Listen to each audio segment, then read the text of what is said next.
Jadi topik kita hari ini adalah terkait dengan dinamika rotasi. Apa yang akan kita pelajari?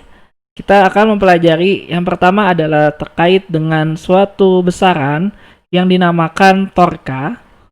Kemudian kita akan mempelajari momen inersia. Kita juga akan mempelajari usaha dan energi pada gerak rotasi dan daya pada gerak rotasi. Nah, sebenarnya ini terkait dengan gerak rotasi, dinamikanya ini tidak jauh berbeda dengan apa yang sudah kita pelajari untuk gerak translasi. Hanya sini saya cukup padatkan karena konsepnya ini sebenarnya tidak jauh berbeda dengan apa yang sudah pernah kita pelajari sebelumnya. Baik, kita mulai dengan yang topik pertama, yaitu adalah terkait dengan torka. Jadi dinamika rotasi dan torka ini adalah suatu yang membuat suatu benda itu berputar. Jadi gaya yang menyebabkan benda itu berputar. Seperti yang bisa dilihat, di sini ada kita punya sebuah benda titik ya. Benda titik bermassa M kecil. Nah, benda titik ini dia berotasi. Berotasi pada suatu sumbu putar. Itu ada titik yang berwarna biru ya, itu adalah sumbu putarnya. Nah, kemudian dia diberikan gayanya adalah F. Dia mendapatkan gaya F, kemudian arah geraknya, dia karena dapat gaya F itu, dia mengalami arah gerak yang arah geraknya searah dengan F theta ya. Arah geraknya searah dengan F theta dan dia memiliki lengan, istilahnya jarak dari sumbu putar ke titik benda tersebut adalah R. Jadi misalnya kita punya ini sebelum ini mungkin ini R dikali F theta ya. Ini sebelumnya saya tuliskan dulu. Di sini misalnya kita punya sesuatu ya yang namanya adalah gaya atau F ya. Kita punya gaya F ya. Kan kita tahu bahwa F itu ya F itu sama dengan massa dikalikan dengan percepatan ya. Ini langsung saya tuliskan besarnya saja. Gaya adalah massa dikalikan percepatan. Ini adalah hukum kedua Newton. Nah, misalnya gayanya adalah gaya theta karena dia ini ya, dia mendapatkan gerak di sini.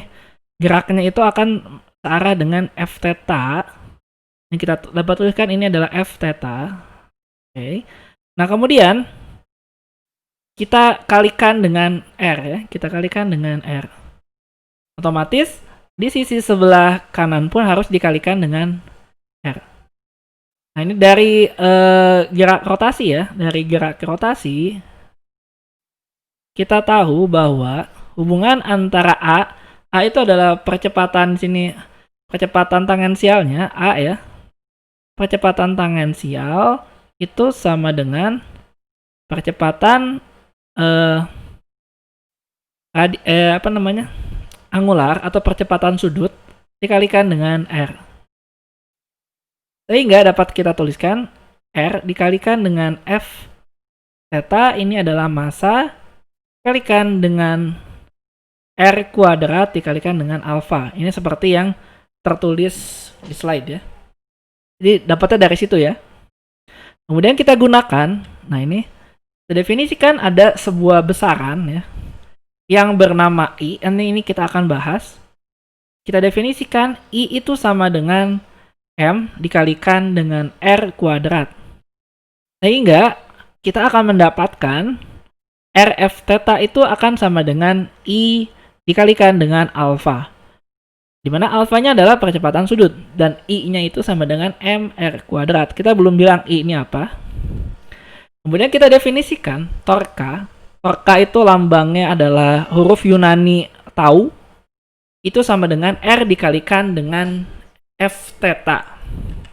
Torka adalah merupakan gaya tangensial.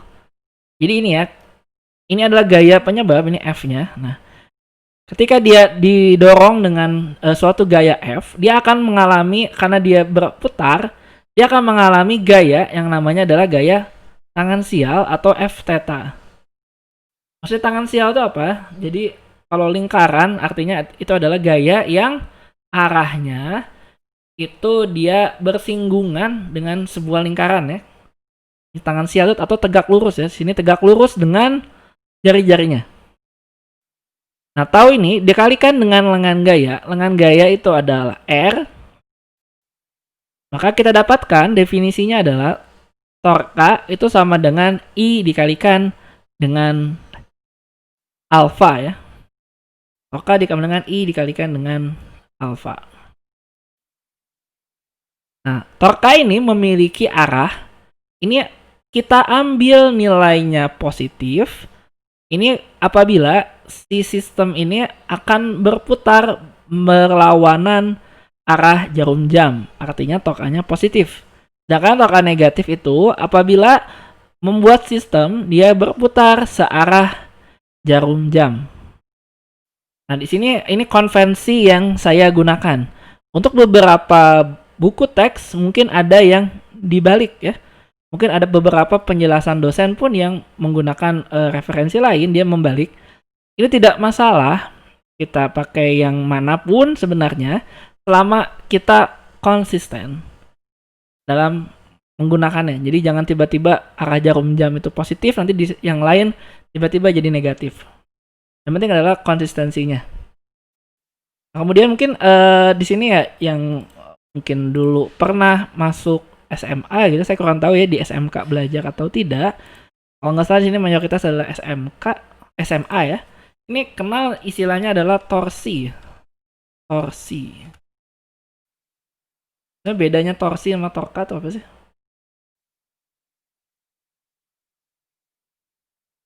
Sebenarnya ya bendanya itu aja sih sebenarnya, torka sama torsi nih ya. Ini nggak jauh berbeda sih. Tapi torsi itu lebih ke arah ininya apa ya? Suatu ini ya, apa? Torsi itu adalah peristiwanya gitu. Nah, peristiwa yang membuat benda, jadi torsi itu seperti kita memutar ya. Memutar suatu benda. Itu akan mengalami torsi. Dia bertorsi lah. Nah, ini penyebabnya itu adalah karena torka. Jadi bahasa Inggrisnya itu adalah torque. Makanya untuk diterjemahkan itu lebih tepat sebagai torka, bukan torsi. Karena torsi itu artinya torsion ya, dari bahasa Inggrisnya torsion. Jadi saya lebih memilih menggunakan yang namanya torka istilahnya. Walaupun mungkin beberapa buku ya, mungkin buku berbahasa Indonesia itu menyebutnya adalah torsi, atau mungkin beberapa dosen pun menyebutnya torsi. Ini tidak masalah karena ini hanya istilah yang mungkin sering kita dengar saja ya. Jadi torka itu gayanya ya, kayak dalam tanda kutip gaya ya. Itu penyebab suatu benda itu mengalami torsion atau twisting atau berputar ya. Jadi kalau kalian membayangkan kalian meres baju ya, mungkin yang suka nyuci baju, torsion itu seperti itu, seperti kita memeras baju. Nah, kemudian ini terkait dengan dinamika rotasi yang berikutnya. Nah, apabila kita mempunyai kumpulan banyak benda yang tersusun dalam konfigurasi yang tegar, jadi di sini kita yang kasus yang pertama ini kita asumsikan bahwa itu adalah sebuah benda titik. Jadi benda itu hanya sebuah satu partikel. Kemudian dari kumpulan partikel ini dapat tersusun menjadi suatu konfigurasi yang disebut sebagai benda tegar ya. Ini benda tegar. Maka kita perlu menjumlahkan ya. Di sini kalau lihat di ilustrasinya, ini ada beberapa buah benda, ada 4 buah benda dengan massa masing-masing, ada M1, M2, M3 dan M4. Dan masing-masing benda ini dia mengalami gaya, tapi semuanya ya, walaupun dia mendapatkan gaya yang berbeda-beda, benda tersebut di sini ya, benda tersebut dia berputar pada suatu sumbu putar yang sama. Nah, artinya kita perlu menjumlahkan sigma RI kali F I theta kita jumlahkan, maka jumlahnya itu harus sama dengan sigma MIRI, artinya massa 1 dikali R1 kuadrat dikalikan dengan alfa 1.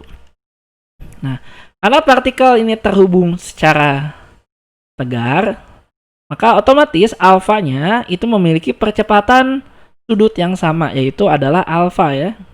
Jadi ini dapat disederhanakan, yang sigma MRI kuadrat itu kita menjadi I saja. Kemudian alfanya karena sama jadi alfa saja. Tinggal total torkanya saja. Jadi total torka semua sama dengan I dikalikan dengan alfa. Atau kalau suatu konfigurasi yang tegar, ini artinya total torka itu sama dengan I dikalikan dengan alfa.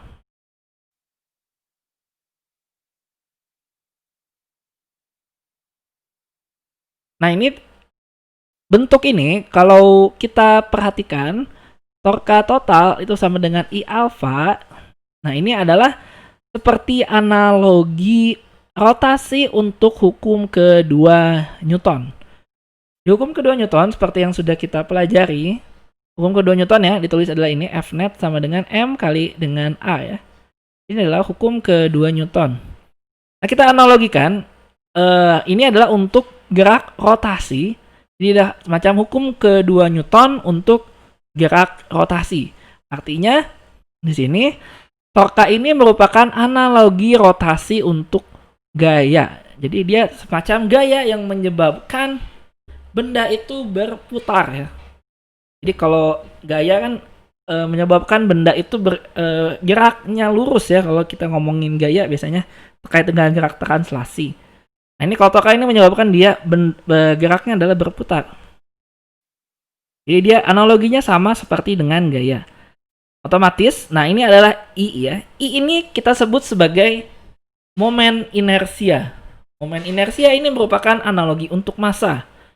Jadi jika I lebih besar, maka lebih besar torka yang diperlukan untuk memperoleh percepatan angular tertentu atau percepatan sudut tertentu.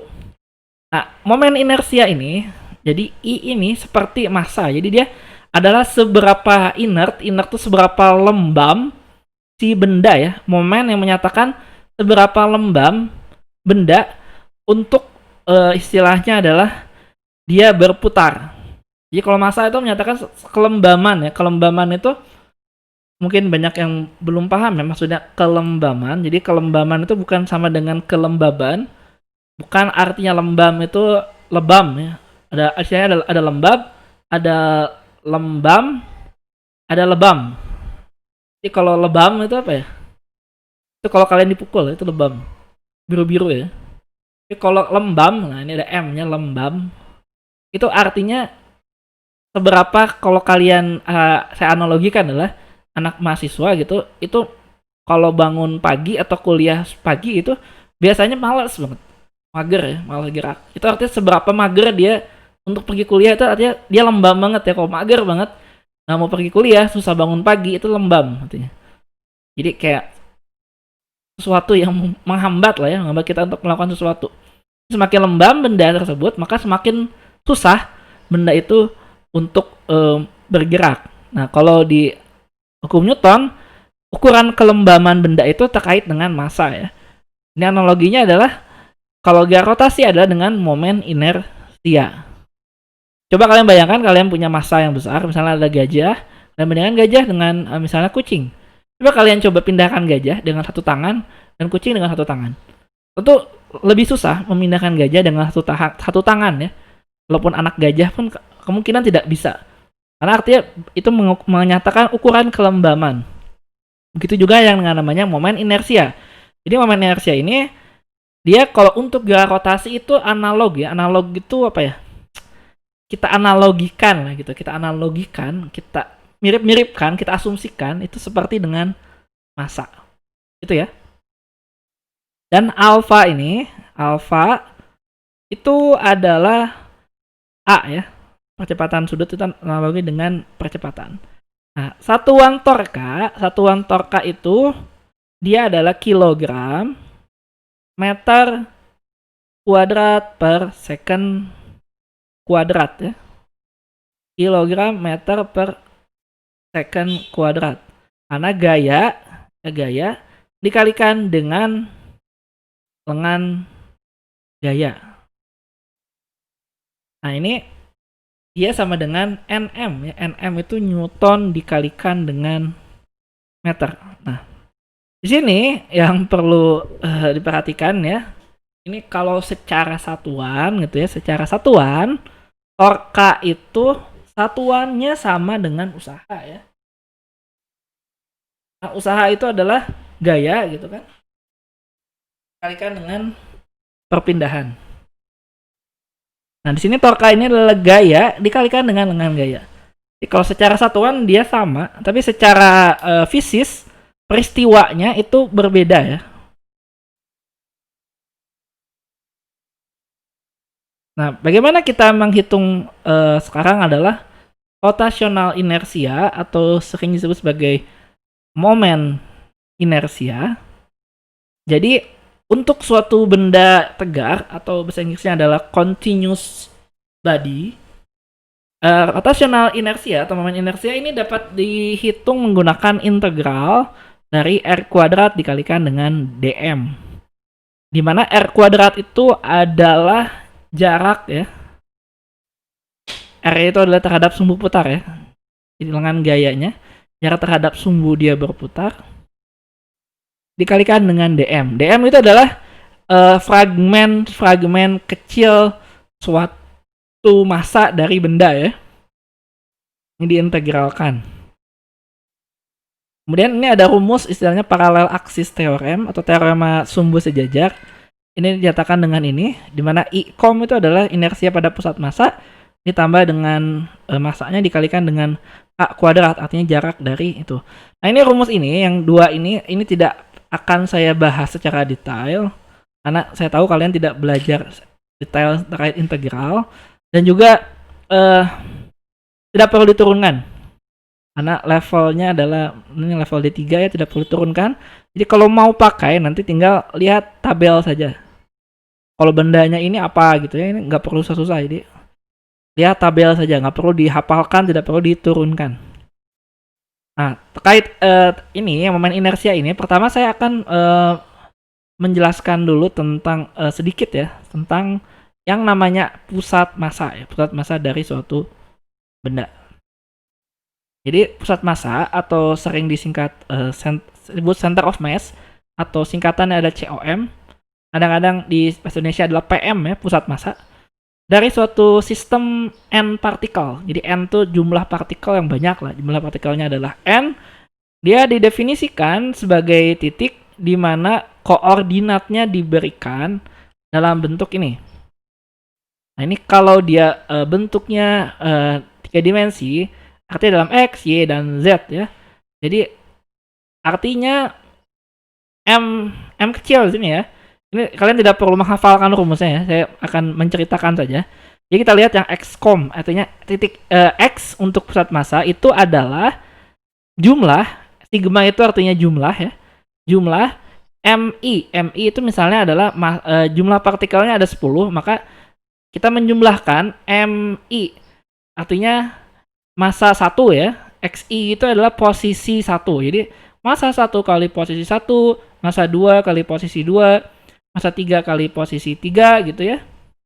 Itu kita jumlahkan semuanya, kemudian kita bagikan dengan massa total. Begitu juga dengan Y dan Z. Sehingga kita dapatkan di sini R-com ini artinya dia sudah dalam bentuk vektor ya. Vektornya adalah perpindahan gitu ya. Ini artinya dia ini vektor posisi lah ya. Nah, ini artinya dia adalah total di sini, totalnya gitu. Massa dikalikan dengan vektor posisinya dibagi dengan total massa gitu. Karena vektor posisinya itu terdiri dari posisi di sumbu X, Y, dan Z. Nah, ini artinya adalah massa, kalau kita fragmen ya, kecil-kecil ya, banyak jumlah dibagi dengan massa totalnya. Itu adalah pusat massa. Nah, sehingga di sini kalau kita punya dua buah benda gitu ya, seperti ini ya. Yang gambar A ini adalah kasusnya di mana benda dua ya, benda dua ini akan lebih benda dua ini lebih besar dibandingkan benda satu, artinya dia lebih berat ya, secara massa dia lebih berat. Otomatis pusat massanya itu tidak di tengah-tengah banget ya, tidak persis di tengah-tengah. Tapi kalau misalnya ada dua benda yang dia massa satu dan massa duanya sama, maka pusat massanya akan ada di tengah. Nah, begitu juga dengan benda ya, benda yang uniform. Misalnya kalian punya benda uniform, artinya bentuknya rapi lah, misalnya bentuknya kubus, kemudian persebaran massanya merata ya, jadi persebaran massanya merata, otomatis dia akan ada di tengah pusat massanya. Gitu. Jadi kalau yang uniform itu biasanya di tengah. Yang bentuknya simetris itu dia akan ada di tengah. Nah, sedangkan kalau kita gambar yang B itu artinya kita geser ya, kita geser sedikit posisinya gitu. Ya dia akan bergeser juga pusat massanya. Di pusat massa itu akan ikut bergeser, tapi dia jarak relatif terhadap M1 dan M2-nya itu tetap. Gitu ya. Nah, jadi misalnya kita punya di sini adalah titik putar atau sumbu putar yang namanya rotational axis ya, rotation axis. Jadi misalnya ini adalah sebuah batang, kalian melihat ini batang. Batangnya ini dia tipis ya, batangnya tipis.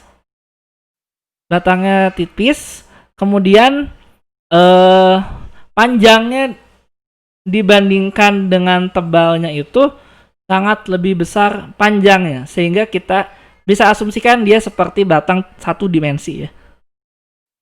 Seperti batang satu dimensi.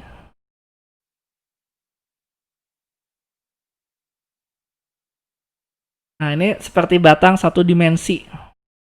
Nah, di sini batang ini diputar ya, diputar di titik tengahnya atau di titik pusat massanya ya, center of mass. Dia diputar pas di tengah-tengahnya ya. Jadi ini sebuah batang yang uniform. Uniform itu artinya persebaran massanya merata ya. Nggak ada yang kalau itu ya sisi kanan lebih berat, sisi kiri lebih berat. Nggak, ini sama. Di semua titik dia sama. Kemudian dia diputar. Kita putar di titik tengah itu. Dia diputar. Maka jaraknya kita punya panjang ya. Panjang dari titik tengah ke ujungnya itu adalah L bagi 2 ya. Misalnya panjangnya adalah L.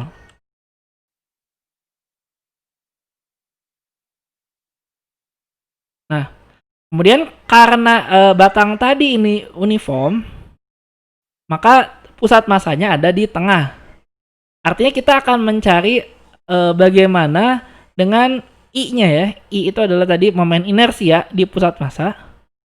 Dan karena benda ini disebut benda tegar atau continuous object, maka kita perlu melakukan integral. Nah, ini karena batang ini uniform tadi, maka tadi perbandingan massa, kalau kita potong-potong massa itu, misalnya kita punya batang ya. Nah, ini batang, ntar saya gambarin dulu. Misalnya kita punya batang, nah, batangnya ini ya. Ini kalau batang uniform ya, kalau kita bagi-bagi ya, kita bagi-bagi kecil ya. Kita bagi kecil. Nah, ini kita potong-potong kecil gitu ya. Yang penting adalah panjangnya sama gitu ya. Misalnya panjangnya dx gitu. Maka satu elemen ini dm ini akan memiliki massa yang sama. Makanya di sini disebut elemen massa ya, dm dibagi dengan elemen panjang dx. Perbandingannya, rasionya itu akan sama dengan massa total dibagi dengan panjang total. Karena dia uniform. Artinya di sini kita dapat tuliskan dm ini sama dengan m bagi l kali dx. Nah, artinya di sini ya. Ini mau kita ambil di titik ini, kita mau ambil potong di sini, dia akan memiliki ini ya, inersianya, rotasional inersianya x kuadrat dikalikan dengan dm. Nah, ini x kuadrat dikalikan dengan dm. Dimana x-nya adalah jarak ya. Nah, ini mau di sini juga sama ya. Mau di sini, mau di sana juga sama. Nah, di mana X-nya kalau di ujung-ujung itu X-nya sama dengan yang ini. Kalau ini adalah titik 0, 0 ya, maka ini jadi minus L per 2, ini jadi L per 2 gitu kan. Nah ini di cheat ya secara cepat ya, ini diintegralkan.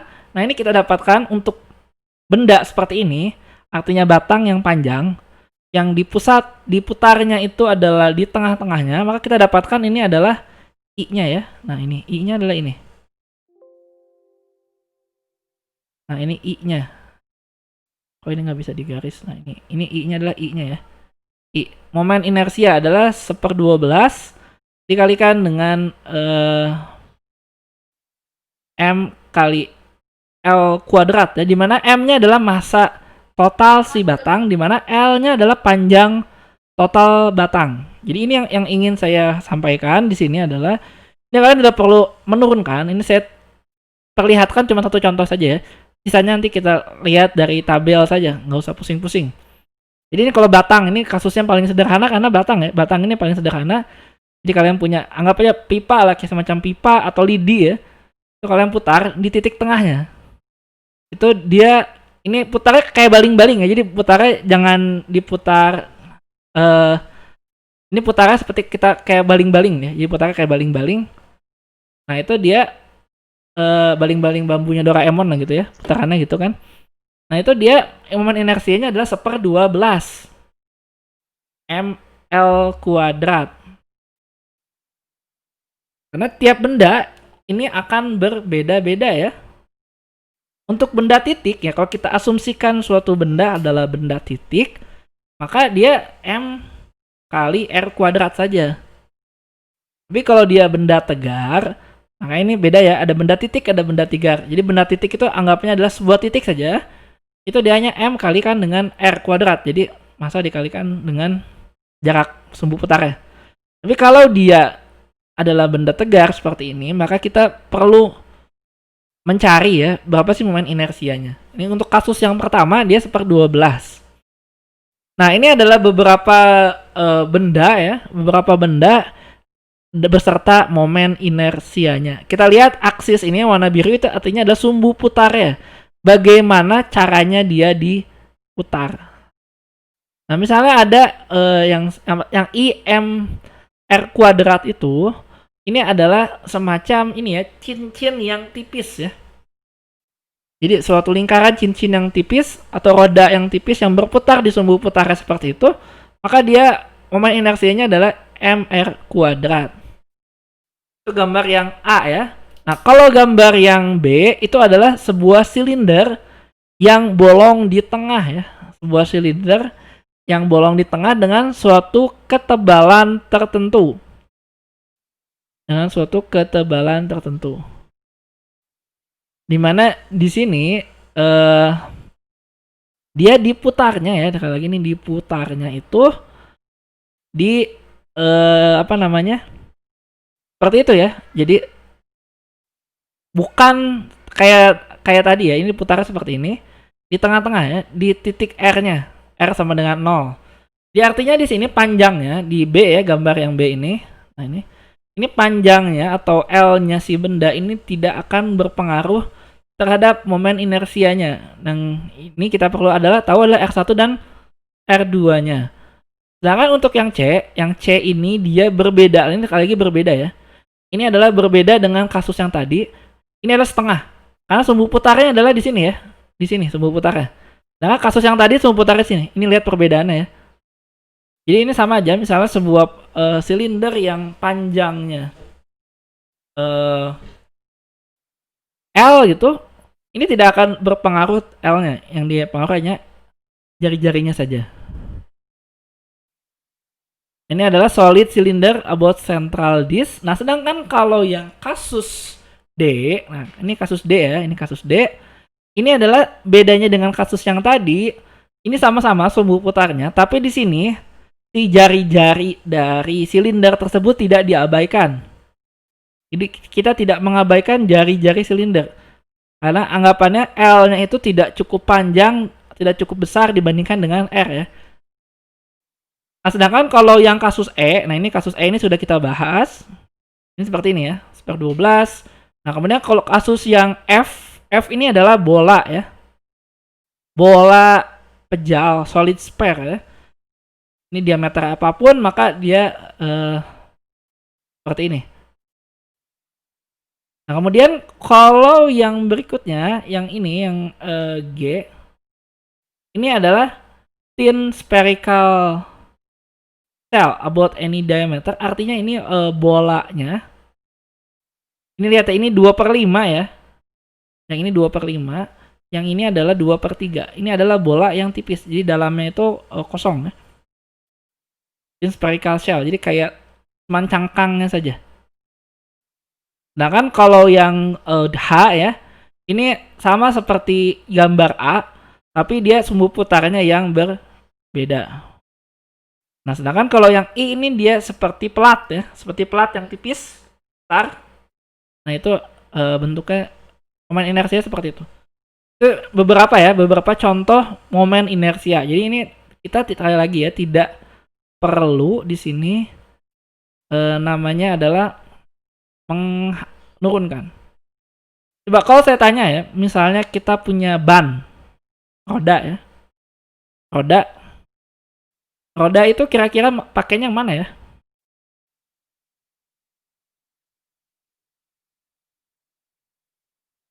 Kalau kita punya roda ya, buah roda gitu. Biasanya kita pakai yang mana ya? Pakai yang E, B gitu.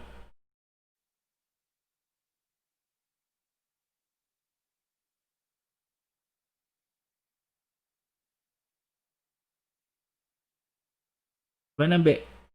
Yakin? Coba lihat kalau B ya, kalau B itu artinya kosong ya tengahnya. Kalau B itu artinya tengahnya kosong.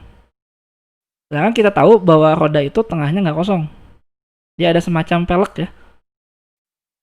Biasanya ada peleknya atau kalau katrol ya, katrol itu bisa digunakan, itu pakainya C. Jadi biasanya roda katrol itu kita lebih ke C ya, bukan ke B. Karena B itu adalah untuk semacam pipa lah ya. Kita punya pipa yang tengahnya kosong. Dan kita putar. Nah kalau roda gitu, ban itu mau ban truk, ban apa gitu, yang bulat-bulat, misalnya ada peleknya ya. Nah itu peleknya itu masuk ya, dia masuk. Jadi tidak kosong gitu ya. Jadi kita pakai yang C ya, kalau untuk roda. Oke lanjutkan. Ada yang mau tanyakan lu sampai sini? Sekali lagi ini kita tidak perlu menurunkan ya, ini gak usah diturunin. Dan tidak perlu dihafal. Kalau di SMA mungkin ini dihafalin ya, enggak lah. Sekarang kalian gunakan memori kalian untuk hal-hal yang lebih penting.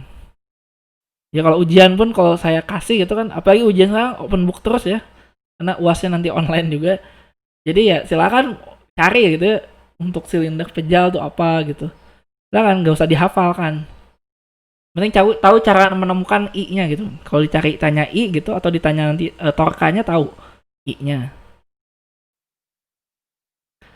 Gitu ya. Ada yang tanya kamu sampai sini? Cukup jelas?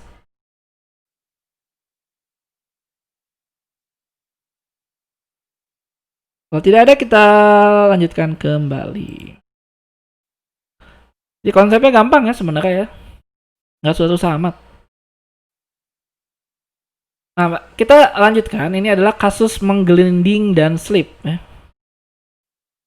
Jadi kalau slip itu apa? Tergelincir ya. Nah, jika jalan yang dilalui kasar, maka roda akan menggelinding dengan baik. Jika jalannya sangat licin, maka roda akan slip. Jadi dia tidak akan berputar ya. Kalau slip itu dia hanya akan seperti bergerak translasi. Jadi rodanya kayak kekunci gitu, kayak kekunci. Dia nggak bisa muter. Dia hanya bergerak translasi nanti si bendanya. Nah, perputaran roda ini disebabkan adanya gaya gesekan. Jadi di sini saya membahas gaya gesekan pada gerak rotasi ya. Jadi perputaran roda disebabkan adanya gaya gesekan antara roda dengan jalan. Nah, kalau kita lihat di sini ya, ini adalah suatu benda gitu ya. Roda, kita lihat roda triknya ini adalah dengan jari-jarinya adalah R. Dia misalnya dia berputar dengan percepatan sudutnya adalah alfa.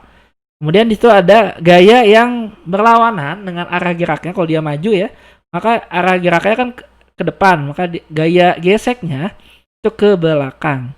Sehingga torka pada roda ya, untuk kasus dia menggelinding tidak slip, torkanya itu adalah Fs. Fs itu adalah gaya geseknya dikalikan dengan jari-jarinya. Nah, momen inersia roda terhadap pusat massa IPM. Jadi kadang-kadang sebut PM, kadang-kadang COM ya, kalau bahasa Indonesia PM. Ini maka percepatan sudut rotasinya alfa ya. Alfa itu akan sama dengan torka dibagi dengan IPM ya. Di mana torka itu adalah Fs dikalikan dengan R dibagi dengan I pusat massa. Nah, kalau I pusat massa di sini artinya kita tadi memakai tabel yang tadi ya, matriks yang tadi untuk kasusnya adalah roda. Maka kita pakai setengah mr kuadrat ya. Nah, selama roda ini menggelinding murni tanpa terjadi slip, gaya gesekan antara roda dengan jalan adalah gaya gesekan statis. Untuk gaya gesekan statis, berlaku hubungan Fs itu sama dengan mu s atau koefisien gesekan statis dikalikan dengan gaya normal. Sehingga diperoleh di sini alfa ini dia tidak menggelinding jika dia tidak akan selip jika dia kurang dari atau sama dengan mu s dikalikan dengan r dikalikan kali n kali r dibagi dengan IPM-nya. Dimana N ini adalah gaya normal ya, gaya normal. Jadi kalau kita tinjau satu buah benda, misalnya adalah truk ya, kita tinjau rodanya saja, maka gaya normalnya kalau roda truk menggelinding gitu, ya berarti N-nya itu adalah hanya dipengaruhi oleh massa di bendanya saja, itu massa rodanya saja. Tapi kalau kita tinjau keseluruhan, berarti kita ngitung N-nya itu adalah massa total si truk tersebut. Nah, kemudian percepatan rotasi roda agar tidak slip ini memiliki suatu batas yang maksimum. Hingga maksimumnya ini sama dengan mu s dikalikan dengan n kali r dibagi dengan IPM. Dan roda tidak mengalami slip atau menggelinding murni jika alfa itu kurang dari sama dengan alfa maksimal. Jadi roda mengalami slip jika alfa lebih besar dari alfa maksimal. Nah, contohnya adalah seperti ini ya. Kalau mungkin yang pernah melihat ya, ada mobil yang terperosok gitu ya, masuk ke dalam selokan atau ke sesuatu yang berlumpur gitu ya. Berlumpur itu kan dia kayak ini ya. Kayak mobil itu hanya berputar saja. Dia berputar saja, kencang kan? Si rodanya sampai kalau orang yang dekatnya tuh akan kena cipratan-cipratan dari lumpur itu ya. Ini kalau kalian pernah lihat tuh ada mobil yang terperosok gitu, dia mau keluar kan bisa ban belakang muter gitu kan muter. Nah itu kan artinya dia slip ya, dia tidak menggelinding. Dan di situ dapat dilihat putaran bannya itu sangat cepat sekali ya, artinya dia lebih besar dibandingkan dengan alfa maksimum. Makanya di situ dia tidak bisa maju ya, dia tetap slip. Itu contohnya ya. Jadi maksudnya slip itu seperti itu. Jadi karena licin ya, namanya permukaan lumpur itu licin. Nah, artinya dia tidak akan bisa menggelinding.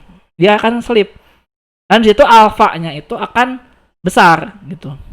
Karena dia lebih besar dari mu s ya. Gitu mu s-nya sudah dilampaui oleh si percepatan sudutnya si ban tersebut. Gitu.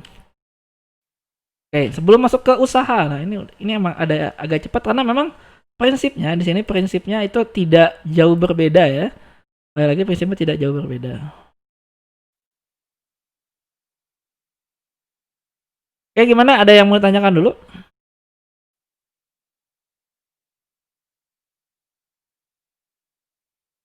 Jadi kalau di sebelumnya kita sudah belajar ya tentang gerak lurus ya. Gerak lurus itu ada jarak, posisi, kemudian ada yang namanya kecepatan. ada namanya percepatan. Kemudian kita masuk ke gayanya, dinamikanya itu ada gaya ya, gaya F gitu kan, dengan M kali A. Kemudian usaha dan energi juga ada. Ada energi kinetik, ada energi potensial. Nah, kemudian kita masuk rotasi, kita tinggal mengubah notasinya saja sebenarnya dari hubungan yang translasi dengan rotasi ini sudah saya pernah berikan ya. Tinggal dikalikan dengan R saja gitu. Misalnya kita A, kita konversi menjadi alfa, berarti alfa jadi A gitu, tinggal alfa kali R sama dengan A. Atau omega kali R itu sama dengan V. Nah, di sini ada juga gayanya, gaya gesek ya, gaya gesek pada gerak rotasi. Nah, selanjutnya kita akan masuk ke usaha dan usaha dan energinya. Nah, di sini usaha, oke. Ini konsepnya sama seperti yang saya jelaskan minggu lalu. Jadi tinjau usaha oleh gaya F, ya F, yang beraksi pada suatu massa yang dibatasi untuk bergerak mengitari suatu sumbu tetap. Untuk perpindahan kecil sekali dari d theta. Jadi ada gaya itu dia seperti mendorong atau apa ya. Itu tapi masalahnya gaya si benda ini dia hanya dibatasi geraknya itu untuk gerak melingkar. Jadi ada semacam tali atau yang lain gitu yang menyebabkan dia tidak bisa bergerak lurus. Nah, di sini ini sama konsepnya sebenarnya dengan usaha pada umumnya. Jadi kalau usaha yang sebelumnya adalah gaya dikalikan dengan dr ya, di mana dr itu adalah perpindahannya. Nah, di sini kita dapatkan bahwa dr ini akan sama dengan rd cos beta ya. Nah, ini mungkin penurunannya agak sedikit memusingkan, saya skip saja. Jadi intinya di sini yang kita dapatkan adalah bahwa perubahan dw ya, dw itu adalah kerjanya, perpindahan usaha atau usaha yang sebabkan itu sama dengan torka dikalikan dengan d theta ya. Ini. Jadi sebenarnya sama saja gitu ya, sama saja tuh gimana? Kalau pada gerak lurus itu adalah gaya dikalikan dengan r gitu kan. Dan kalau rotasi artinya dia adalah gaya itu analog dengan torka, kemudian R itu analog dengan theta. Maka adalah torka dikalikan dengan theta-nya. Ya kita dapatkan ini usahanya adalah torka dikalikan dengan theta. Ini prinsipnya sama ya. Di mana torkanya itu dalam radian ya torkanya. Theta-nya dalam radian. Sekali lagi theta-nya itu dinyatakan dalam radian. Jadi sebenarnya secara dimensi ya, mau yang W sama dengan F dikalikan dengan R ataupun W sama dengan torka dikalikan dengan theta, secara dimensi dia secara satuan tuh sama. Karena radian itu dia bukan satuan ya. Jadi itu menyatakan menyatakan sudut dan dia itu tidak berdimensi. Jadi kalau secara dimensi sama.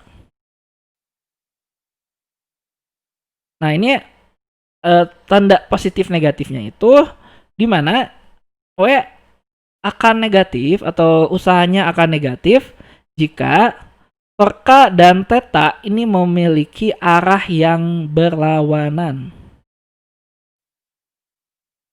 Torka dan tetanya arahnya berlawanan. Jadi gitu ya, torka dan theta itu arahnya berlawanan karena ini adalah suatu dot product ya sama ya. Dot product sama seperti dengan usaha yang digerak translasi. Jadi kalau positif itu kalau searah, kalau negatif kalau dia berlawanan. Nah, ini terkait usaha dan energi kinetik. Kita ingat bahwa minggu lalu sudah dijelaskan bahwa teorema usaha dan energi kinetik menyatakan bahwa delta K atau perubahan energi kinetik itu sama dengan usaha total. Jadi ini benar secara umum dan dapat diaplikasikan juga pada gerak rotasi sebagaimana halnya gerak translasi. Sehingga suatu benda yang berputar terhadap suatu sumbu yang tetap Ini delta K-nya ini akan sama dengan setengah I ya. Setengah I dikalikan omega F kuadrat dikurangi omega I kuadrat.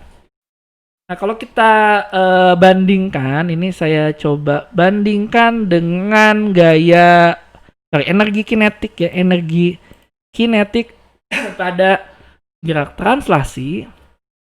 Oke. Kalau pada gerak translasi kita punya ya bahwa delta K ya, ini adalah translasi ya, saya tulis translasi gitu.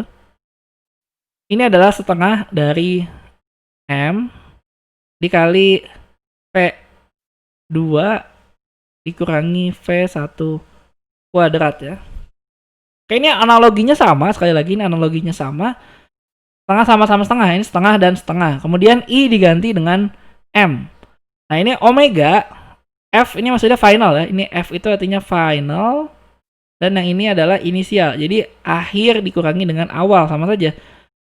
Jadi ini benar-benar sama ya. Ini sama dengan perubahan, ini sama dengan usaha total. Jadi perubahan energi kinetik juga sama dengan total usaha yang dilakukan. Jadi ya gampangnya adalah ini tinggal kita ubah notasinya saja. Kemudian terkait dengan daya, nih daya juga sama ya. Daya itu P.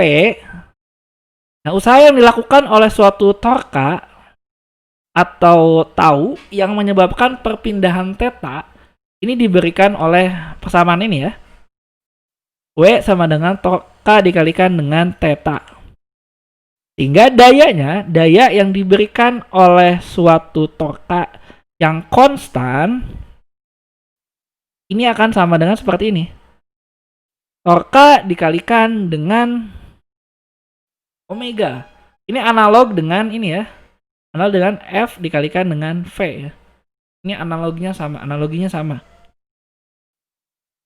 Makanya di sini kalau untuk mempelajari gerak rotasi itu sebenarnya memang harus didahului dengan gerak translasi. Jadi ini tinggal kita ubah saja notasinya. Nah ini adalah sedikit summary atau ringkasannya terkait dengan gerak translasi dan gerak rotasi. Jadi ini ada untuk suatu gerak rotasi murni ya, artinya dia arahnya tidak berubah, fixed direction. Jadi ya gak belok-belok ya, arahnya terus.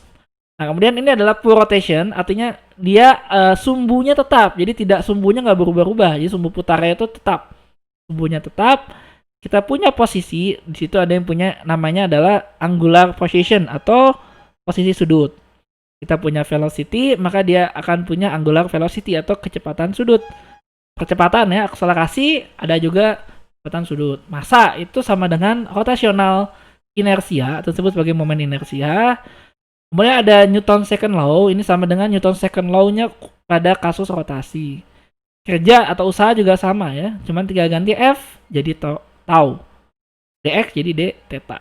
Energi kinetiknya sama, daya atau power pada constant force dan pada constant torque itu sama juga. Jadi ini adalah relasinya ya. Ini kurang lebih seperti ini. Jadi tidak terlalu tidak terlalu susah. Oke, ini sudah jam berapa? Ini sudah kayaknya udah 8.23 ya, udah hampir sejam. Tentang teorinya, mari kita masuk ke contoh soal. Nah, kita masuk contoh soal. Nah, misalnya ada sebuah batang seragam, artinya seragam itu uniform ya, dan tipis. Nah, ini seperti pada gambar. Memiliki panjang 2 meter dan dapat berputar dengan sumbu horizontal pada ujung tanpa gesekan. Jadi dia putarannya tanpa gesekan. Putarannya loose. Nah, batang dilepaskan dari posisi istirahat. Nah, ini posisi istirahatnya dengan sudut theta 40 derajat di atas horizontal. Jadi artinya dia akan bergerak. Nah, ini bergeraknya adalah ke sini ya. Artinya dia adalah clockwise. Ini arah jarum jam ya. Gunakan prinsip konservasi. Konservasi itu adalah kekekalan energi ya, untuk menentukan kecepatan sudut batang saat melewati posisi horizontal. Jadi adalah ketika dia sampai di sini, berapakah omeganya? Gitu ya, jadi paham ya maksudnya. Jadi dia dilepasin, kemudian dia kan akan gerak ya. Nah, ketika dia sampai di posisi tetanya sama dengan 0, berapakah kecepatan sudutnya? Nah, ini kita gunakan prinsip konservasi energi.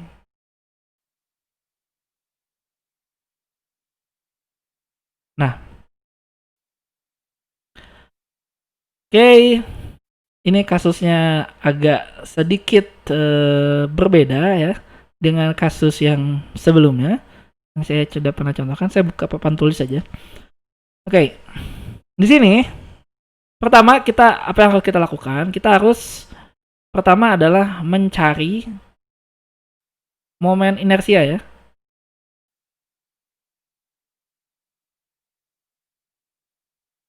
Inersia atau I-nya. Nah, di sini kita punya batang ya. Ini adalah batang. Batangnya jelek gambarnya. Gimana ya? Supaya bisa gambar garis lurus yang bagus. Nah, gini. Oke, ini batangnya seperti ini anggapnya ya. Kita punya batang. Sebelumnya, ini tabel ya. Ini tabel. Ini misalnya kita punya ini adalah sumbu putarnya ya. Di tengah-tengah batang. Ini I-nya sudah ada ya. I-nya adalah setengah M L kuadrat ya. Jika panjang di batangnya itu adalah L. Ini sudah kita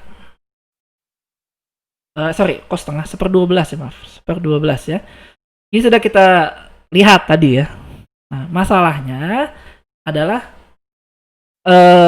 sumbu putarnya ya. Ini SB ya. Sumbu putarnya itu di pinggir.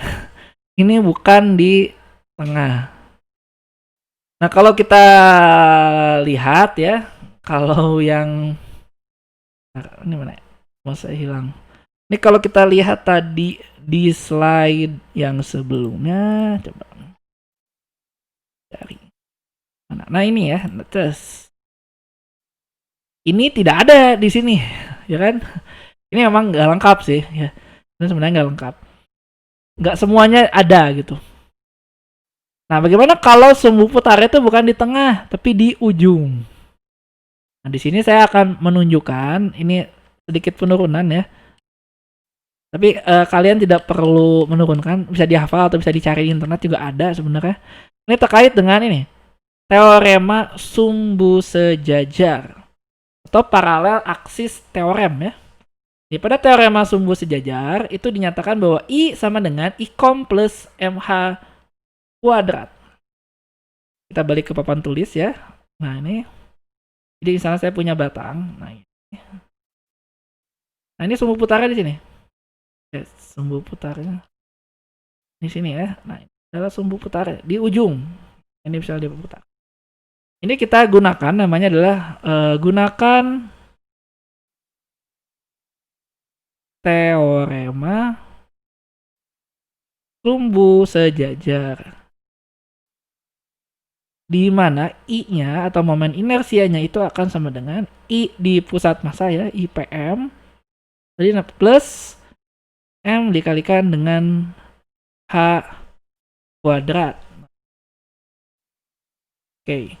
Di sini artinya pada kasus ini ya, kita akan mencari ketika sumbu putarnya itu di pinggir, bukan di tengah.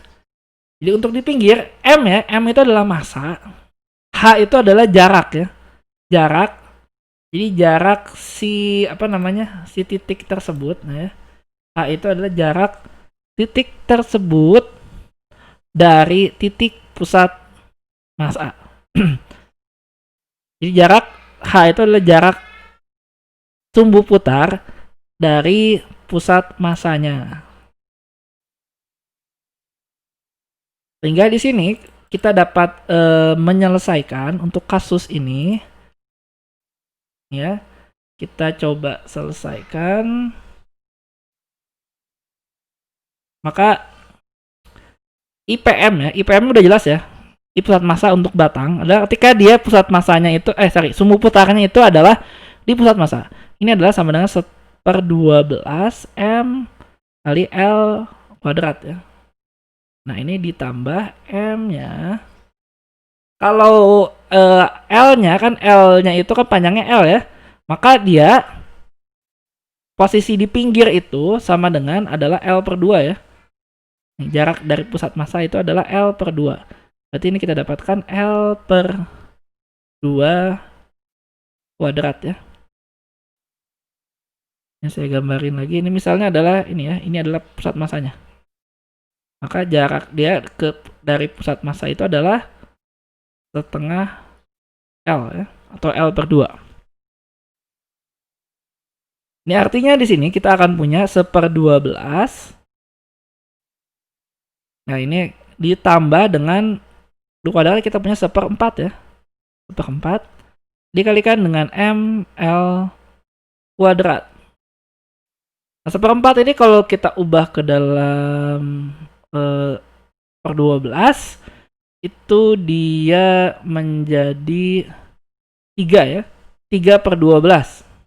Berarti 3 tambah 1 kita akan dapat 4/12. Sini. ML kuadrat. Atau I-nya di sini akan sama dengan 1/3 ML kuadrat. Nah, ini I-nya. Kita baru sampai dapat I-nya ya.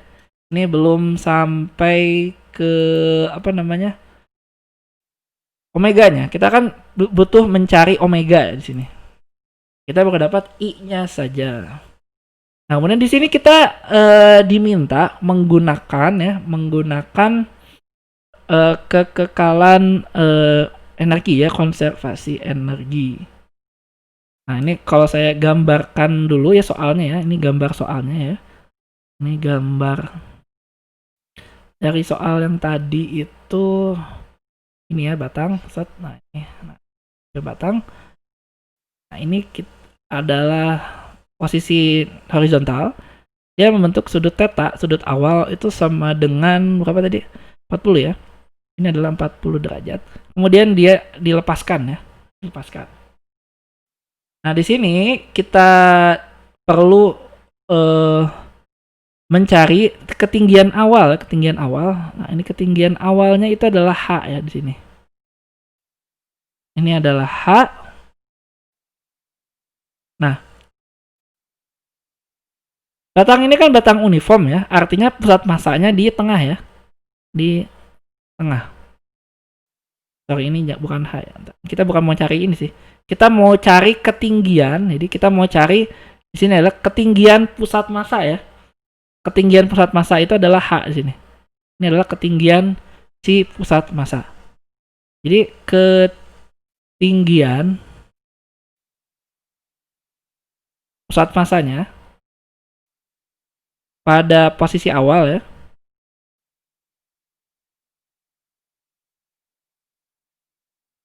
Posisi awal H ya.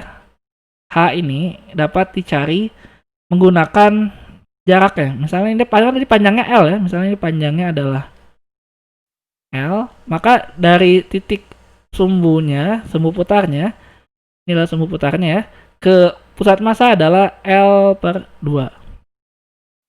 Maka ini kita gunakan trigonometri biasa, maka H itu sama dengan L/2 dikalikan dengan sinus theta ya, atau sama dengan L/2 sinus 40 derajat. Dimana diketahui di sini L-nya ya, panjang L-nya itu sama dengan 2. Nanti kita masukkan aja belakangan. Nah, di sini karena dia posisinya menggantung ya, posisi awal. Nah, ini pada posisi awal ini si batang ini dia punya yang namanya punya energi potensial ya. Potensial yang besarnya adalah massanya dikalikan dengan G dikalikan dengan H. Ini masanya diketahui, jadi masanya adalah 1,5 kilogram. Jadi kita tahu dia punya MGH. Nah, ketika dia bergerak, jadi awal ketika bergerak ya, ketika batang itu bergerak, ini batangnya bergerak, maka dia akan punya energi kinetik rotasi ya. Ini akan ada energi kinetik rotasi yang besarnya adalah setengah dikalikan dengan I dikalikan dengan omega kuadrat. Nah, di sini kita menggunakan kekekalan energi ya, konservasi energi. Energi artinya adalah ini ya, U1, nah ini U1 ditambah K1 ini akan sama dengan U2 ditambah dengan K2. Jadi adalah energi potensial di posisi awal, posisi 1 ditambah energi kinetiknya ini akan sama dengan energi potensial ditambah energi kinetiknya. Atau dapat juga ini dituliskan bahwa delta U tambah delta K ini sama dengan 0 ya. Ini adalah konservasi energi ya. Di sini kita lihat bahwa U1-nya adalah MGH ya. M kali G kali H. Dan K1-nya adalah 0 karena dia belum bergerak. Sedangkan pada posisi dia tetanya sama dengan 0 atau sejajar sumbu horizontal, dia tidak punya energi potensial. Artinya U-nya ini 0. Kemudian K-nya ini akan sama dengan setengah I kali omega kuadrat. Nah, di sini kita masukkan ya tadi M kali G kali H. H-nya adalah L per 2 dikalikan dengan sinus 40 derajat. Ini akan sama dengan setengah, di mana I-nya itu adalah sepertiga ya. ML kuadrat dikali omega kuadrat. Di sini masanya akan saling menghilangkan ya.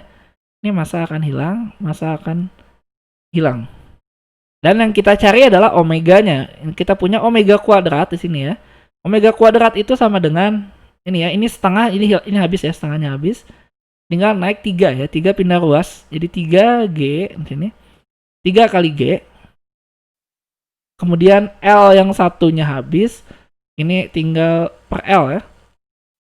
Ini dikali sin 40 derajat dibagi L. Ini adalah omega kuadratnya.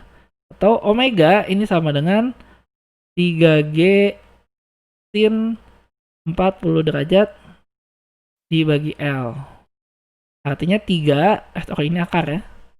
Ini artinya 3 kali 9,8 dikali sinus 40 derajat. Nah, ini dibagi L. Tadi L-nya adalah 2 meter bagi 2. Ini diakarkan.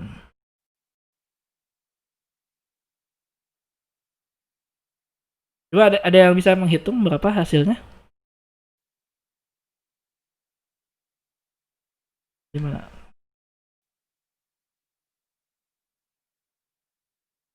Gimana? Berapa hasilnya?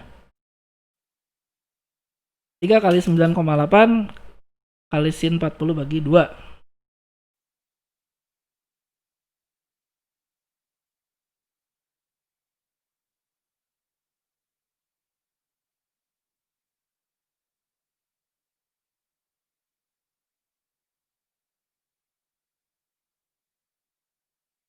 Ini satuannya adalah dalam radian second ya.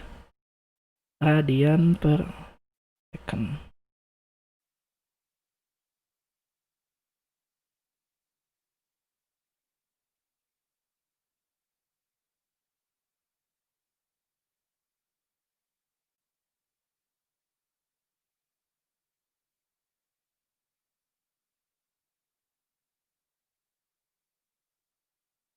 Ya, silakan dihitung sendiri ya. Itu tinggal masukin angka saja. Ya, 3,07 sekian ya. Oke, nah catatan kedua. Nah, catatan kedua ini adalah sebuah tali tak bermasa. Nah, ini dililitkan 10 kali pada sebuah piringan. Dengan masa piringannya adalah 40 gram. Jadi G sini gram ya, bukan gravitasi. Jadi nggak ada satuan GR ya. GR itu bukan satuan ya. Karena kalau GR itu gram, maka kilogram itu jadi KGR ya. Jadi 40G itu dia 40 gram. Ya. Kemudian jari-jarinya ini adalah 10 cm dan piringan ini berotasi tanpa gesekan terhadap suatu sumbu tetap yang melalui pusatnya. Jadi dia berputar di sumbunya di tengah ya ini. Nah, seperti yoyo kali ya. Atau ini seperti kayak mau jalanin mesin ya, ditarik dorong gitu kan. Nah, ini piringan ini berotasi tanpa gesekan terhadap suatu sumbu putar melalui pusatnya. Kemudian tali ditarik dengan gaya F sama dengan 10 Newton sampai lepas semuanya dari piringan. Artinya talinya lepas, tapi piringannya akan tetap berputar. Dan awalnya piringan ini tidak berputar. Jadi pertanyaannya adalah seberapa cepat, nah ini piringan ini berputar setelah talinya lepas. Nah talinya ini tak bermasa, cuman dia dililitkan 10 kali ya, 10 kali. Dan kalau kita tahu jari-jari dari si piringan ini, kalau kita bilang dililitkan 10 kali, maka kita bisa tahu berapa sih panjang talinya ya. Oke, ini soalnya seperti ini. Ini kita coba selesaikan di sini, kita coba selesaikan untuk kasus ini. Ini saya masuk dulu ke mana ini? Kok hilang?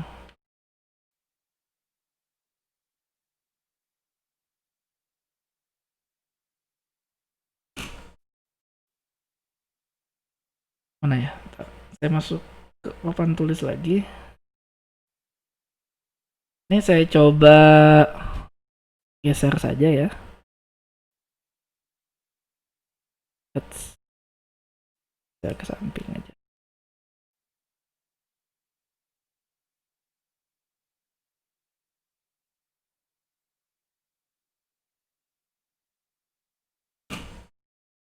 Nih, karena mau saya bermasalah.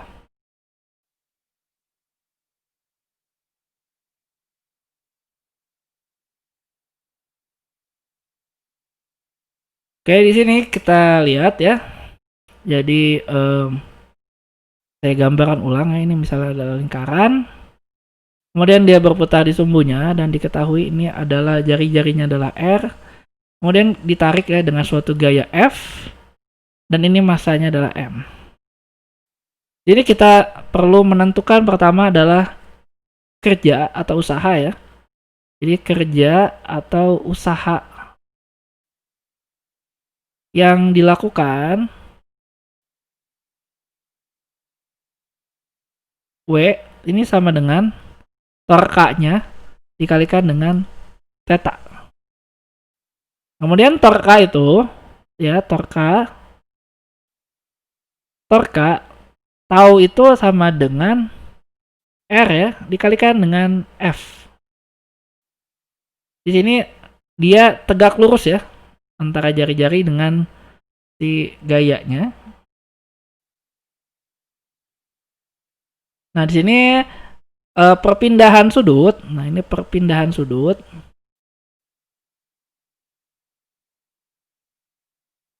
Sudutnya itu theta ya. Itu sama dengan dia adalah keliling lingkaran dikalikan 10 kali ya. Artinya kita tahu bahwa keliling lingkaran itu adalah 2V radian. Ini dikali 10 ya. Perpindahan sudutnya atau sama dengan 20pi radian. Sehingga di sini W-nya ini akan sama dengan torkanya itu adalah R ya. Tadi diketahui bahwa R-nya itu berapa ini R-nya? R-nya 10 cm ya. Jadi 10 cm itu sama dengan 0,1 meter ya. Ini adalah 0,1 meter dikalikan dengan gayanya adalah 10 Newton. Dikalikan dengan 20 V radian. Mana yang ini ya? Ini adalah torka, yang ini adalah theta. Sehingga dapat, nah ini W-nya itu sama dengan 62,8 Joule.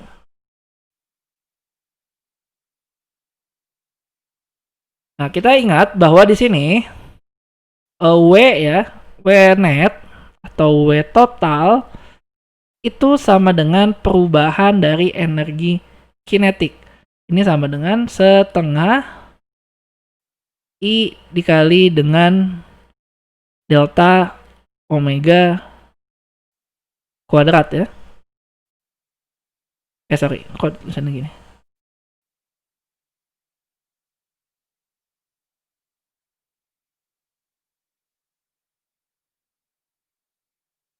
Delta K itu, nah ini lebih tepatnya gini ya, omega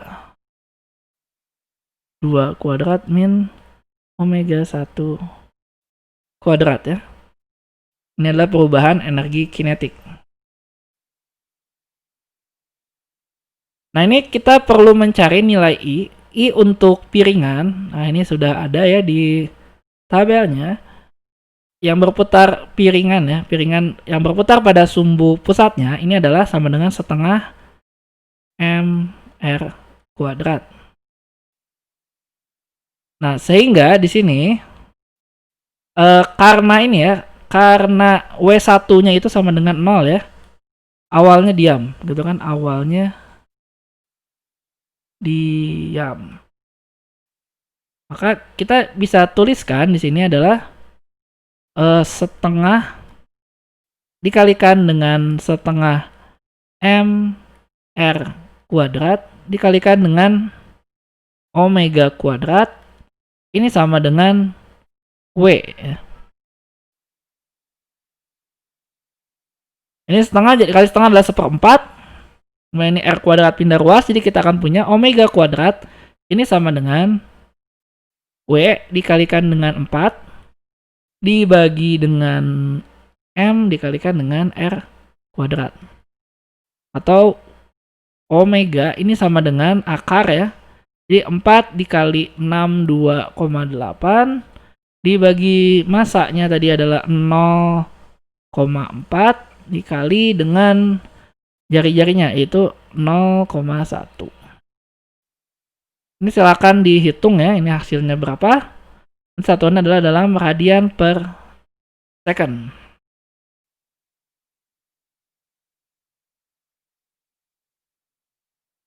Oke. Dan ditanyakan dulu sampai sini.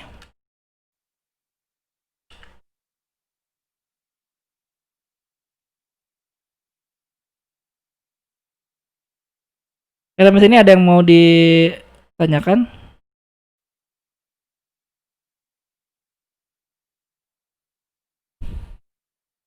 Sekalian dihitung ya. Sekalian dihitung berapakah dapatnya omeganya. Ini bilangnya omega ya, jangan bilang W ya.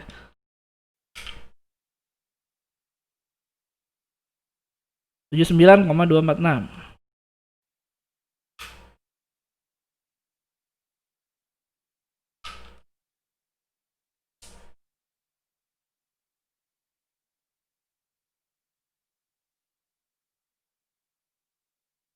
Oke, ada yang ditanyakan sampai sini?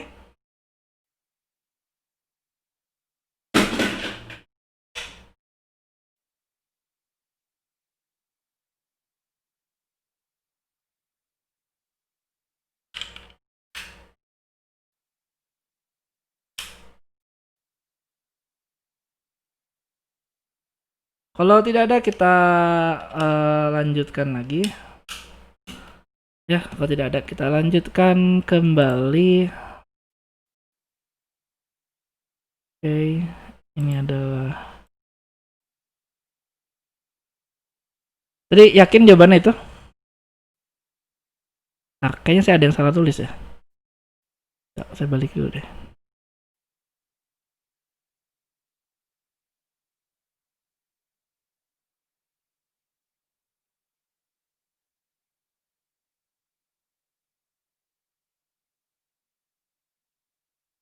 Ini tadi masanya berapa masanya?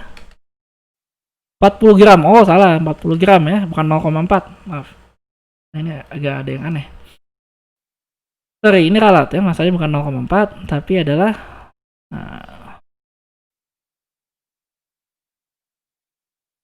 ini 0,04 ya, karena 40 gram, bukan 400 ya. Jadi mestinya tadi bukan 7, berapa? 7,9 ya mestinya dapatnya. Ini seharusnya kalau dihitung dapatnya adalah 792 nih. 92,5 radian per second.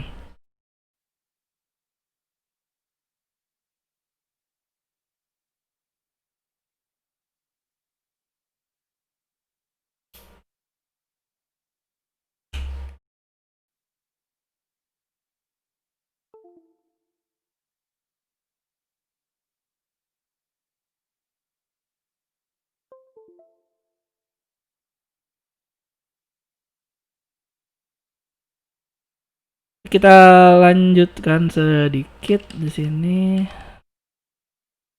Nah, ini perlu nggak ya? Nah, ini kasusnya sama sih ini. Ini saya cerita aja dulu. Jadi ini adalah sebuah perusahaan namanya Test Device ya. Jadi dia memutar sebuah solid steel rotor ya, sebuah rotor yang berbentuknya adalah piringan atau disk ya. Ini diputar. Nah, masanya si rotor itu adalah 272 kg, lumayan ya. 272 kg dengan jari-jarinya adalah 38 cm. Kemudian ketika si sampelnya ini lagi dites ya, dia mencapai suatu kecepatan sudut omeganya adalah 14.000 rpm. Oh, ini cepat. Ini lumayan kencang ya, 14.000 rpm. Kalau mobil aja gitu, kalau kita lihat di dashboardnya itu berapa ya? Paling gede itu sekitar 6.000 7.000 rpm ya. Hard disk aja biasanya yang lama itu 7.200 ya, rpm. Nah, kemudian test engineer ini dia mendengar sebuah apa ya, ledakan lah ya, konsisten, yang dimana ini lokasinya itu berada di lantai bawah dan atau lantai bawah atau lagi di atas ya. Kemudian mereka melakukan pengecekan, investigasi, dan mereka melihat bahwa si tutupnya itu yang ada bentuk kayak bata, ada bata gitu, tutup batanya itu ini sudah terlempar jauh sekali gitu. Kemudian pokoknya anjur-anjuran lah ya, kayak gambar tadi ya. Nah, jadi di sini si spin chamber apa nih? Damage. Pokoknya the concrete floor beneath of the spin chamber had been shoved downward by about 0,5 cm dan 900 kg lead had been blown upward through the ceiling and had then crashed back into the test equipment. Jadi di sini intinya ada ledakan ya, ledakan. Kemudian kita di sini kira-kira cari berapa sih energi yang dilepaskan ya dari ledakan ini untuk kasus yang terjadi di tahun 1985 ini. Nah, itu yang ingin kita cari. Adalah berapa energi yang dilepaskan dari kasus ini. Karena ini saya ada masalah teknis. Mau saya mati. Saya ganti mouse dulu.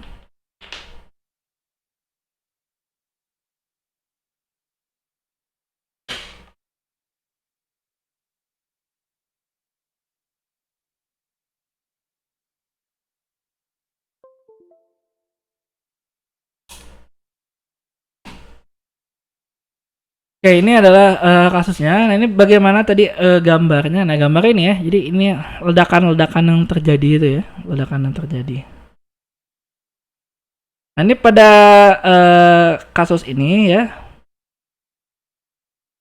kalau kita coba selesaikan, ini ya kasus ini, ini kasus ini mana di gambar. Nah, ini kita coba selesaikan di sini. Kita masuk ke ininya ya, ke papan tulisnya. Ini saya geser. Jadi energi yang dilepaskan ini terkait dengan energi kinetik ya di sini. Terkait dengan energi kinetik atau K. Ini K ini energi kinetik ini adalah setengah I dikalikan dengan omega kuadrat. Nah, ini untuk sebuah disk ya, disk yang berputar di sumbu putarnya, disk ya. Nah, ini I-nya itu sama dengan setengah mr kuadrat. Di mana di sini I-nya itu akan sama dengan tadi masanya itu adalah 272 ya. 272 kg dan jari-jarinya itu adalah 0,38 meter ya, 38 cm ini kuadrat. Nah, ini momen inersianya adalah sekitar 19,64 kg meter kuadrat. Kemudian diketahui tadi bahwa omeganya dia berputar pada kecepatan 14.000 rpm. Ini artinya sama dengan 14.000 dikalikan dengan 2V dibagi 60 detik ya.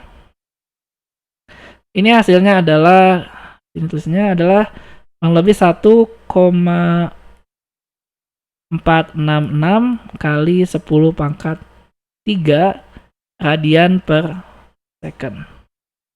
Nah, kalau kita sudah dapat I dan omega, artinya di sini kita dapat menentukan energi kinetiknya. Ya, energi kinetiknya adalah setengah I omega kuadrat. Maka setengah dikalikan dengan 19,64 kg meter persegi dikalikan dengan omega kuadratnya adalah 1,466 kali 10 pangkat 3 radian per second dikuadratkan. Nah, ini hasilnya ada kurang lebih adalah 2,1 kali 10 pangkat 7 joule. Ini sangat besar sekali ya untuk kasus yang tadi itu. Jadi bisa dibayangkan ini cukup kasusnya cukup mengerikan ya. Di sini massa disknya kita hanya butuh massa disk, radius dan kecepatannya. Jadi kita bisa tahu bahwa yang rusak itu energinya yang dilepaskan itu adalah sebesar 2,1 kali 10 pangkat 7 joule. Nah, ini kasus yang berikutnya, ini adalah biasa ya, misalnya ini di mobil. Ini crankshaft, poros engkol ya. Ini transfer energi dari sebuah mesin ke axle dengan rate-nya adalah 100 HP. HP itu adalah horsepower ya. Horsepower itu kurang lebih 746 watt, atau kalau 100 HP artinya dia 74,6 kilowatt. Ketika berputar dengan speed atau percepatan lajuan sudutnya adalah 1800 rpm. Pertanyaannya adalah berapakah torkanya? Nah, kalau kasus yang ini gampang. Kita konversi dulu di sini. Jadi kita konversi terlebih dulu ya, bahwa omega itu sama dengan 1800 ini kali 2V bagi 60 ya. Ini kita ubah ke dalam radian per second. Ini kurang lebih hasilnya adalah 18.188,5 radian per second. Kan datanya adalah torka kita punya daya ya. Jadi 100 HP itu daya. Kita tahu bahwa hubungan daya dengan torka adalah torka dikalikan dengan omega.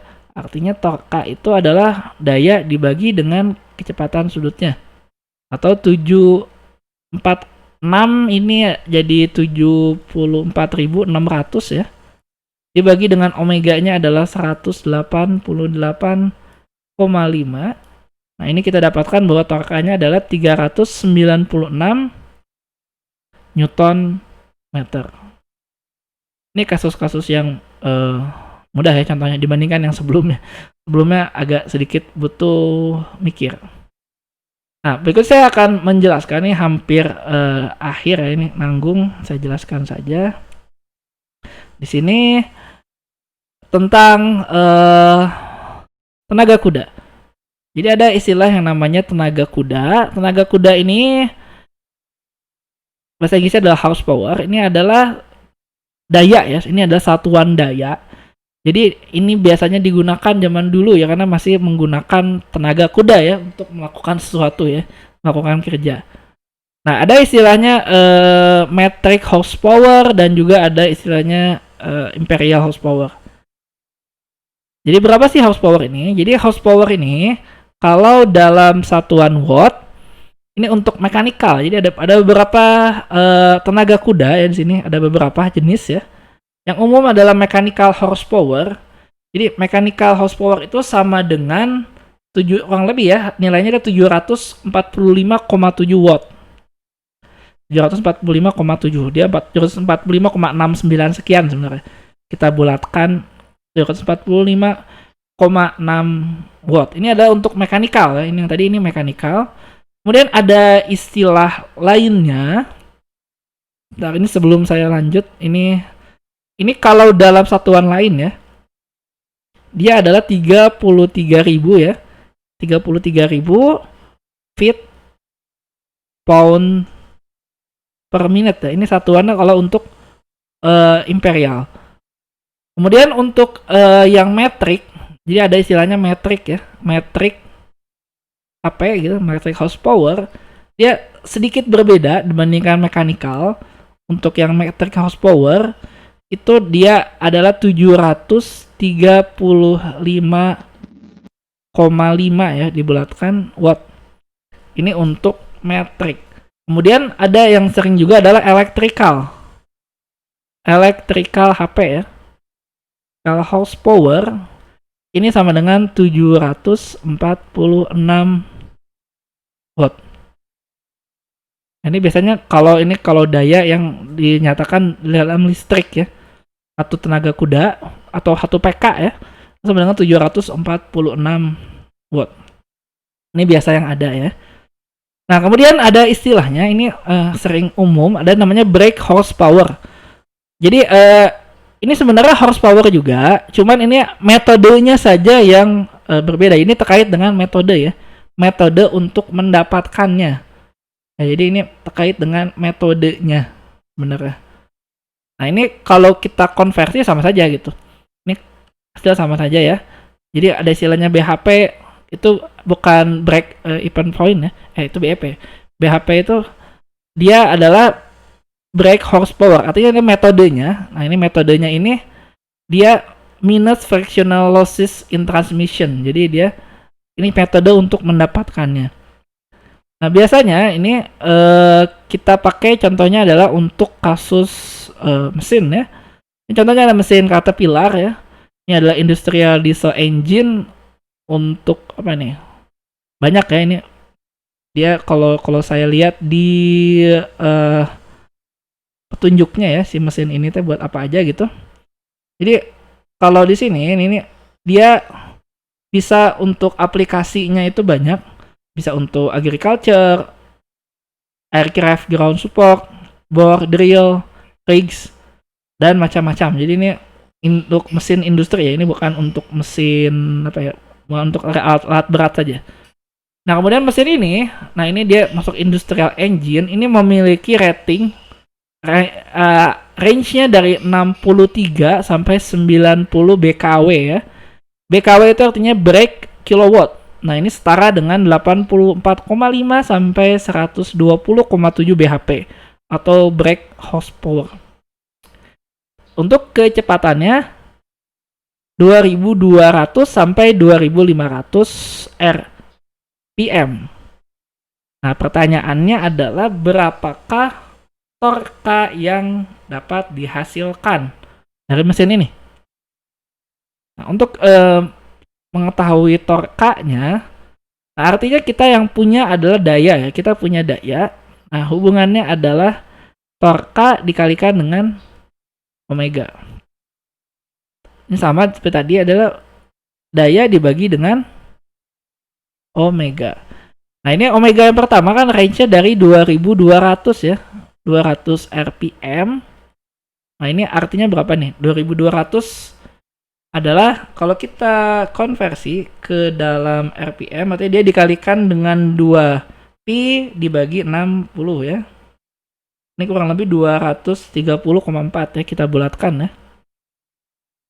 Ini adalah 230,4 radian per second. Sedangkan untuk yang omega-nya 2500, dia adalah 2500 dikali 2 pi dibagi 60.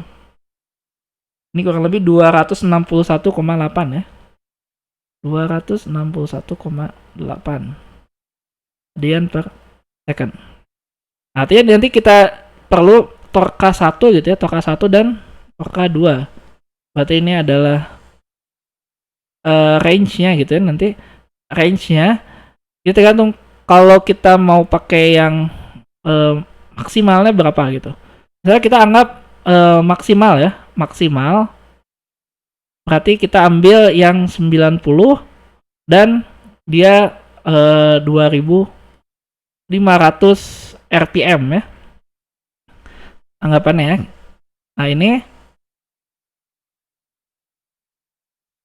saya hapus deh. Artinya kita punya daya adalah 90 ya, 90 kali 10 pangkat 3 watt ya. Ini kita samain aja, ini karena metode saja, B itu ya, metodenya menggunakan metode brake tadi ya. Ini dibagi dengan kecepatan ya, rpm ya. Berarti yang 2500 ya, berarti 261,8.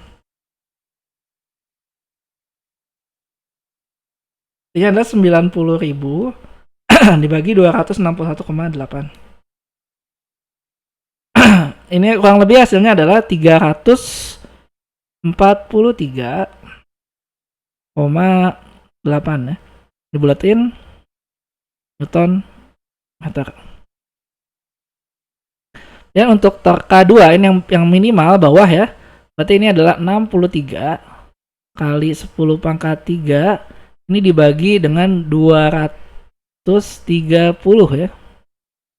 Berarti 63.000 dibagi 230,4. Ini kurang lebih 273,4. 273,4 Newton. Nah, ini sebenarnya udah saya pernah jelaskan. Mungkin untuk hari ini saya cukupkan saja. Sebenarnya ada satu lagi sih, cuman ini sudah pernah saya jelaskan. Nanti tinggal saya kasih contoh soal mungkin minggu depan untuk latihan. Jadi ada yang mau ditanyakan sampai sini? Jadi hari ini saya tidak kasih kuis ya, cukup saja segini saja.